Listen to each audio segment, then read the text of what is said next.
या नहीं रहता कोई गारंटी नहीं है। हमारे एक मित्र चमन लाल, उनकी पत्नी को रहता है बस इसी बात का मलाल कि जब भी वो किसी कार्यक्रम या समारोह में जाते हैं तो पत्नी को साथ नहीं लेकर जाते हैं। अच्छा, इसकी पूछी वजह तो बोले दिमाग मत चाटो सुबह सुबह, अरे आप ही हमारी पत्नी को समझाइए, दिल्ली में कानून बना है 15 साल पुराने वाहन सड़कों पर मत लाइए। जाती है प्यार के बाद। तो एक आदमी ने भगवान से कहा, भगवान आप एक आशीर्वाद दे दो, मेरी मेमोरी डिलीट कर दो। तो भगवान ने उस आदमी की सारी मेमोरी डिलीट कर दी।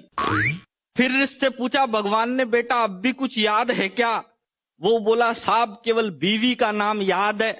तो भगवान बोले, यार पूरा सिस्टम फॉर्मेट कर दिया लेकिन वायरस फिर भी नहीं गया।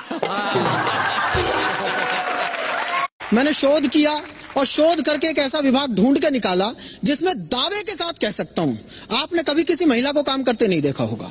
उसमें तकनीकी समस्या है, उसमें कभी कोई महिला काम कर ही नहीं सकती।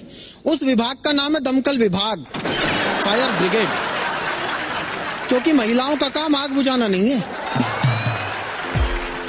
ये सिर्फ वे लोग तालियां बजा रहे हैं जिनके घर में लगी हुई है।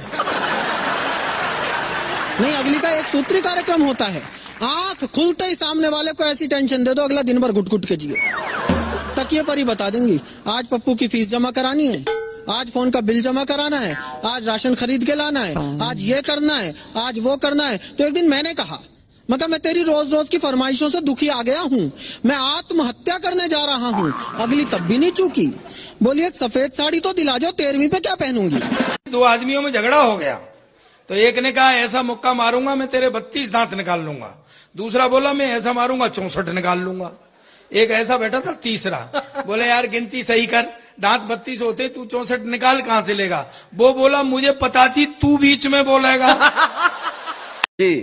भीख में दिया हुआ 1 रुपए का सिक्का भिखारी ने मुझे वापस लौटा दिया। 1 रुपए का सिक्का जब भिखारी ने मुझे वापस लौटा दिया तो मैंने कहा, जनाब मेरा एक उसूल है, मैं किसी भी भिखारी को 1 रुपए से ज्यादा भीख में नहीं देता। भिखारी बोला, हुजूर मेरा भी एक उसूल है, मैं किसी भिखारी से भीख नहीं लेता। एक दिन मुझे कह रही थी कि तुम कल रात को मुझको सपनों में गालियां दे रहे थे। अच्छा, मैंने कहा नहीं ये तुम्हारी गलत फहमी है। बोले कैसे गलत फहमी? और भी लोगों ने सुना। मैंने कहा मैं जानता हूं, मैं कह रहा हूं कि गलत फहमी है क्योंकि मैं उस समय सो नहीं रहा था। वो एक आदमी तो एक नाई की दुकान पे गया, नाई की दुकान पे जाके बोला कितनी देर लगेगी? नाई बोला जी अभी तो 3 घंटे और लगेंगे। दूसरे दिन वो फिर दुकान पे गया, फिर बोला कितनी देर लगेगी? नाई बोला जी 2 घंटे लगेंगे। वो रोज जाता उसकी दुकान पे। तो एक दिन नाई ने नौकर से पूछा, यार ये आदमी रोज आता है, न तो शेविंग करवाता है न कटिंग करवाता है, केवल टाइम पूछ के चला जाता है, इसके पीछे जा, आखिर ये जाता कहाँ है? तो नौकर पीछे गया, आधे घंटे बाद वापिस आया। वापिस आते ही मालिक ने उससे पूछा, रे नौकर बताओ आदमी कहाँ जाता है? तो नाई बोला, वो नौकर बोला, साहब टाइम पूछ के आपके ही घर पे जाता है।